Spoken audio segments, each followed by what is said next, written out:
Episode 1. Lisa Dodd. The night. Everything changed. It sounded like the kind of scene you'd expect from a crime drama. The kind where someone is trapped, trying to get free. And the screaming builds from muffled fear into something raw and desperate, until it suddenly stops. But this wasn't fiction.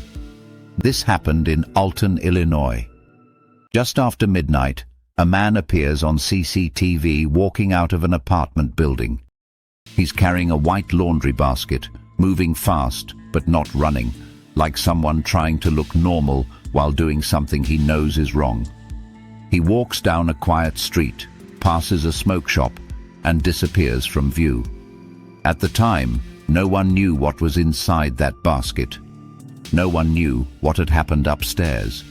No one knew that by the next day, an entire community would be shaken by a crime so disturbing, people would struggle to even describe it out loud. Viewer discretion is advised. Because what happened to 22-year-old Lisa Dodd, 8 months pregnant at the time of her death, was not just murder.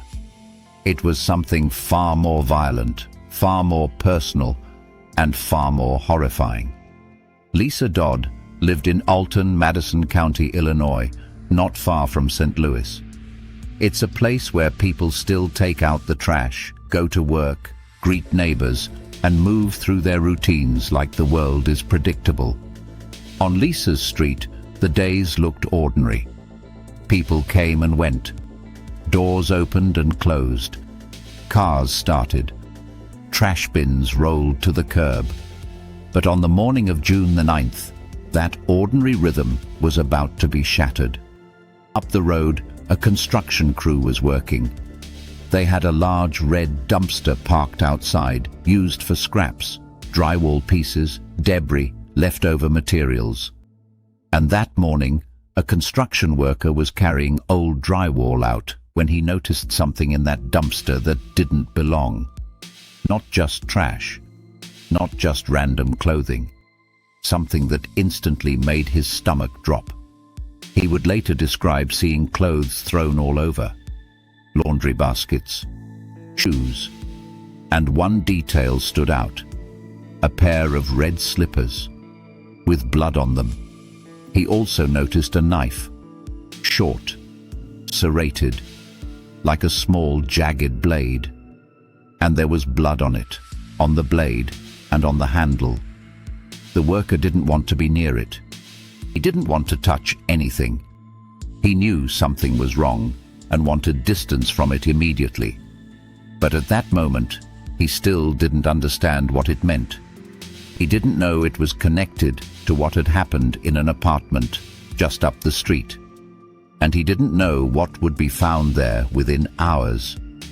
That same day, in the early afternoon, a mother named Heidi Noel arrived at her daughter's apartment. Her daughter was Lisa Dodd. Lisa was 22 years old, and she was 8 months pregnant. Heidi hadn't heard from her daughter in more than 15 hours. That wasn't normal. Lisa usually responded. Even if she was busy, even if she was annoyed, even if she was tired, she responded. But this time, there was nothing. No text, no call, no reply. Something felt off from the moment Heidi pulled up. She didn't stand there debating what to do. She had a key. She let herself in. And within minutes, other residents in the building could be seen stepping toward the door too, drawn by something they couldn't see but could feel: panic, urgency, fear. Heidi stepped back outside, visibly shaking. And then she made a 911 call that would haunt everyone who heard it. Her voice was unsteady. She struggled over her words. And then she said it. "My daughter's killed," and then the part that froze people's blood. "My daughter's chopped. My head off," she corrected herself, stumbling through the shock, trying to explain. Police arrived quickly. They found Lisa in her bedroom. But what they discovered was so disturbing, it didn't even feel real. At first it appeared like her head was wrapped in a towel, like a turban. But underneath the towel, Lisa's head was gone, decapitated. Heidi wasn't exaggerating.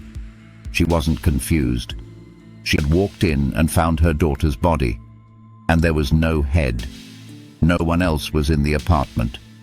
There was no obvious murder weapon, and there was no sign of Lisa's head anywhere inside, which meant one thing. Whoever did this didn't just kill her. They took her head. They removed it from the scene, and they tried to get rid of it. The neighborhood that had seemed quiet and normal was suddenly filled with fear, police, questions, and grief. Because Lisa wasn't just someone's neighbor. She was someone's child, and she was about to become a mother. People kept saying the same thing. This wasn't just the loss of Lisa. It was the loss of her unborn baby too. 2 lives, gone. And now everyone wanted the same answers. How did it get this far? What happened inside that apartment? And who could do something like this? To understand how this crime unfolded, we need to go back. Back to the day before Lisa was found. Back when Lisa was still alive. Back when she was still doing normal things, scrolling her phone, sitting outside, moving through the hours like tomorrow was promised. On June 8th, Lisa was on her porch in the early afternoon. She was looking at her phone, looking out at the lawn, existing in the quiet space between everyday life and whatever was building behind closed doors. In less than 10 hours, she would be dead. Lisa Dodd was born in Alton on August the 14th, 1999. People who knew her described her as bright and enthusiastic, with a big heart, especially for animals. When she turned 10, instead of asking for gifts, she organized a fundraiser for a local no-kill animal shelter. That tells you something about who she was. Even as a child, she leaned toward caring for something outside herself. She carried that same energy into her teen years. She graduated high school in 2017 and started working at Dairy Queen. Customers remembered her as friendly and vibrant, the kind of employee who could lift someone's mood with just a small interaction. But she wasn't working just to pass time. She had ambition. She was saving money because she wanted to go into the medical field, like her mom. And by June 2022, she was 8 months pregnant. A baby girl. Her family was excited. Heidi had just sent out invitations for a baby shower. They were gathering the items you need for a baby, preparing for a new life entering their family. Lisa hadn't decided on a name yet, so they called the baby Baby Bean. It was a nickname filled with love. The kind of name you use when you're already attached, already dreaming, already building a future in your mind. But behind all of that excitement was a reality Heidi had been afraid of for a long time. Lisa was in an on-again, off-again relationship with a man named DeAndre Holloway. He was around Lisa's age, another Illinois native, and the relationship had been going on for nearly 2 years. And it wasn't stable. It wasn't safe. According to people around Lisa, DeAndre used substances and had a difficult home life. Even his half-sister described him as someone who bounced around, staying with different people, living with a girlfriend, then leaving when they fought. Lisa had been pulled into that instability too. At one point, according to her boss at Dairy Queen, they were homeless, living in a tent by a lake. And Lisa eventually admitted something darker, that DeAndre was hitting her, that their situation wasn't just messy, it was abusive. Her boss described seeing bruises, black eyes, marks on her arms, signs that looked like grabbing. At first, Lisa made excuses. She said her dog jumped up and hit her, but eventually she stopped pretending and admitted the truth. They were always arguing, always fighting, breaking up, getting back together, and repeating the same cycle. Her boss even witnessed an assault. DeAndre punched Lisa in the face while they were in a car. There were cameras outside the building, but the footage wasn't clear enough to capture it fully. Still, the reality was there. Lisa came back with a red face. She admitted they argued. She didn't want the police called, and this wasn't the first time. In July 2021, Lisa reportedly landed in the hospital after DeAndre broke her nose and gave her 2 black eyes. People had seen them arguing on the street. After one argument, a witness saw DeAndre punching himself in the face, like he was spiraling, like he couldn't control his emotions, like he was dangerous to himself and everyone around him. Lisa once texted her boss, "My boyfriend beat me again. They want me to stay in a safe place because he's threatened before to harm us." But even after that, they got back together. That's how the cycle works. Fear, love, control, apology, hope, and then the violence again. In May, DeAndre introduced Lisa to his half-sister PJ. PJ said DeAndre was the father of Lisa's baby. And she also said they fought a lot. When they fought, DeAndre would disappear, take off, and no one would know where he went. That matters. Because in the days leading up to Lisa's death, DeAndre's mental state seemed to be unraveling. He had texted a friend about being overwhelmed, about emotions spilling over, about not knowing how to release feelings without snapping or crying. He said his cup filled up, and now it's got to spill over. He described being under pressure even as a kid, always put in grown man situations. And then, on June 7th, DeAndre went missing. His family started looking for him. PJ added Lisa on social media, trying to figure out where he was. Lisa came home from work on Tuesday, and DeAndre wasn't there. He didn't say where he went. He didn't explain. Lisa was 8 months pregnant and stressed, and she texted her mom around 9 p.m. "You think he'd just leave like this?" She said she thought she got left. Heidi tried to comfort her. And in Heidi's mind, maybe this was a blessing. Maybe Lisa was finally free. She told her daughter, "If this is how it ends, at least it ended without violence." And Lisa replied, "And you've been set free." But she also admitted she wasn't seeing it that way yet. Then Lisa told her mother something alarming. She said she broke down a razor and cut her leg because she told DeAndre she was going to kill herself. Heidi asked why. Lisa said, "Because I just can't get it right."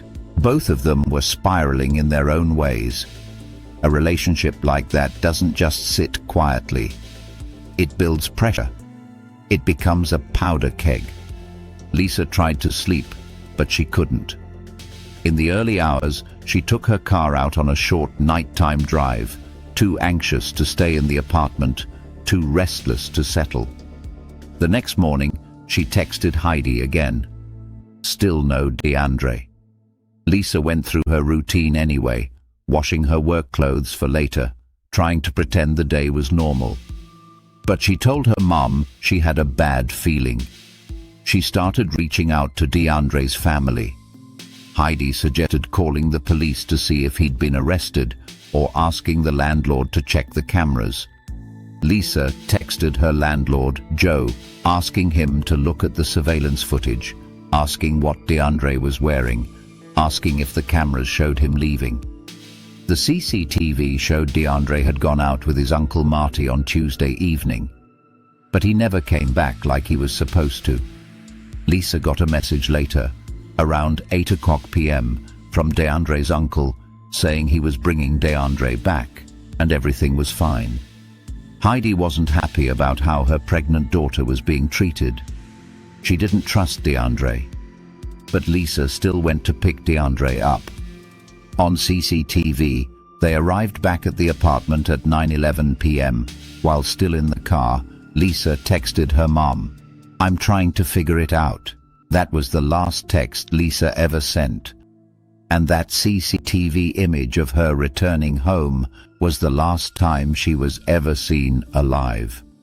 At 10:49 p.m., Heidi texted, "You okay?" No reply.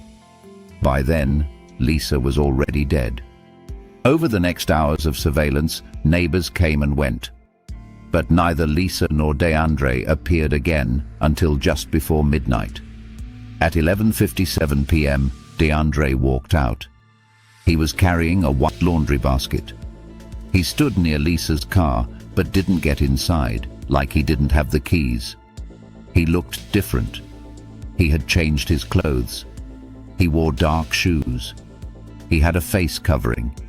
He went back inside. Then he came out again, still carrying the laundry basket. And he walked toward the smoke shop. Behind the smoke shop was a dumpster. And at just after midnight, CCTV from a local business captured what happened next. The laundry basket was thrown into the dumpster, along with clothes. And inside that laundry basket was Lisa's head.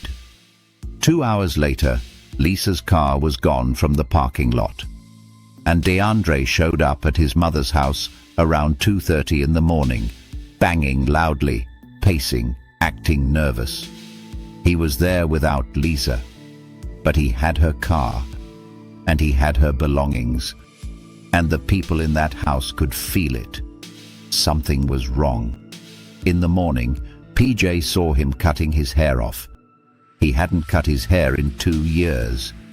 He was proud of his dreadlocks. But now, he was cutting them off like he needed a fresh start. He asked to shower. He asked for clothes. The clothes he arrived in, he took outside, set near the trash, and later threw away. And Lisa's ID and debit card were found in his possession. Lisa's keys too. When his grandmother asked why he had her things, he didn't answer. He looked like he was in a daze. Then he left the house on foot, saying he was going to cut some grass. And as Lisa's mother sat with fear in her stomach, she already knew the truth. She said it on the 911 call. "My daughter's boyfriend killed her." In episode 2, we're going to walk through what the neighbors heard that night, what police found as the evidence stacked up, how DeAndre was tracked down, and how this case ended in court.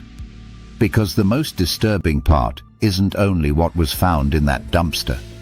It's what happened inside that apartment between 9:11 p.m. and midnight, while people downstairs listened and realized too late that the screaming wasn't just another argument.